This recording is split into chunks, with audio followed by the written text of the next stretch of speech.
আসসালামু আলাইকুম রহমতুল্লাহি ওবরাকাতুহ। সম্মানিত প্রিয় বন্ধুরা, আশা করছি ভালো আছেন, সুস্থ আছেন। আমি আলহামদুলিল্লাহ আপনাদের দোয়া ও ভালোবাসায় ভালো আছি, সুস্থ আছি। শুকরিয়া আদায় করছি আলহামদুলিল্লাহ। আজকে আমরা সুন্দর একটি আপডেট ভিডিও নিয়ে এসেছি। ভিন্ন ধর্মীয় ভিন্ন ধর্মীয় বলতে যেটাকে আমরা মঘাবুদ্ধ বা কুফরি কালাম বা তন্ত্র সাধনা বলতে যেটা আমরা বুঝি, এক কথায় কুফরি। তা আমরা আজকে জানবো যে সমস্ত প্রকার কুফরি কালাম ধ্বংস করার মহাগ্রন্থ আল কোরআনের শক্তিশালী একটি আয়াত।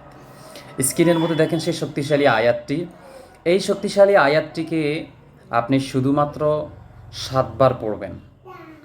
শুধুমাত্র 7 বার পড়ার বরকতে ইনশাল্লাহ যত বড় কুফরি হোক না কেন, এইটা মনে রাখবেন, কুফরি যতই শক্তি হোক কোরআনের উপরে কখনোই যাবে না। ইনশাল্লাহ এটা পড়ে আপনি পানির গ্লাসে ফু দিয়ে খাবেন, সব ধ্বংস হয়ে যাবে ইনশাল্লাহ।